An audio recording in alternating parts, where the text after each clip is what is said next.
Yes, Ross, and it's not often the Ospreys lose at home, but last week a combination of Ulster's tactics and some poor ball retention cost them dear, bringing some unwanted pressure to tonight's game. I'm about to show you what the Ospreys are trying to achieve in attack and some of the detail around it.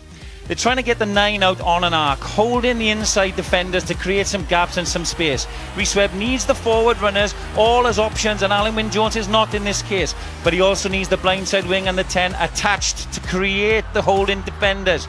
They need to be far more clinical in this area tonight. We're also used to seeing them going off the top a lot more, and Ian Evans is an important inclusion tonight. Last week the drive was there too often, it was collapsed, and as you can see here, too many black shirts on the floor creating slow ball. When they get Ashley Beck into the game, they get the Ospreys into the game. They need to be more clinical in putting him in these holes, because when they do, he gives them the go forward and the offloads that they need. This brings the likes of Richard Hibbert into the game, and when the Ospreys forwards are on the front foot, they're very dangerous. If they can get past the ball and hold the defenders, it brings the likes of Hanno Dirksen in off 9. Glasgow are a very difficult team, and sides come here to stop them playing, so be careful tonight. Yeah, you talk about being clinical, Ross. You need to be clinical all over the field. And the second try results from Ospreys' possession in their own 22. If we take a look here at this, it's a scrum. It's a good pickup from Joe Beerman, who looks to get across the gain line. John Spratt comes in for an outside clean. Now, Justin Tipuric needs to get round and protect Rhys Webb, so there's no pressure on him.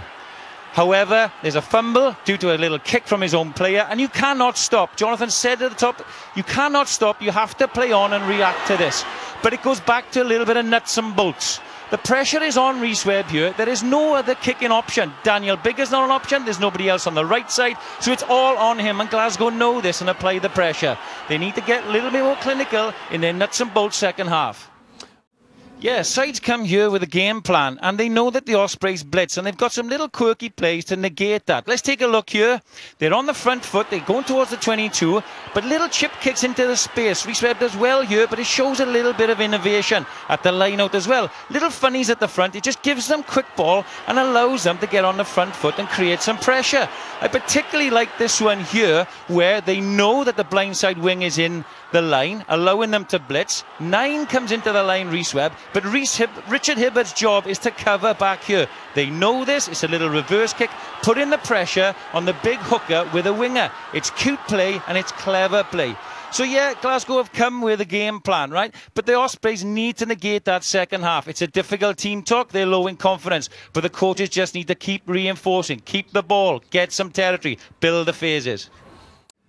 They've been poor tonight, Ross, and it's all in their approach play. Lacked being clinical. They've been in the 22 11 times for only 8 points. We've got some examples here to look at.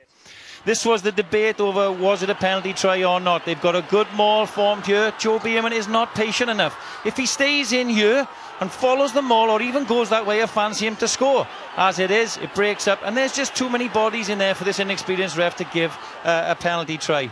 Alan Wynne added, he injected some go forward, but again here, look at this. It's a cast iron simple knock forward 5 metres from the line. It's slow ball again. As I highlight the top of the show, it's a knock on. You know, they were really poor tonight, and when they did get some go forward, the execution just wasn't there. Confidence is going to be really, really low in the camp this week, and you've got to say there's a big job to do for these coaches to pick it up. But there's no better game than Scarlets away for the Ospreys to sharpen up.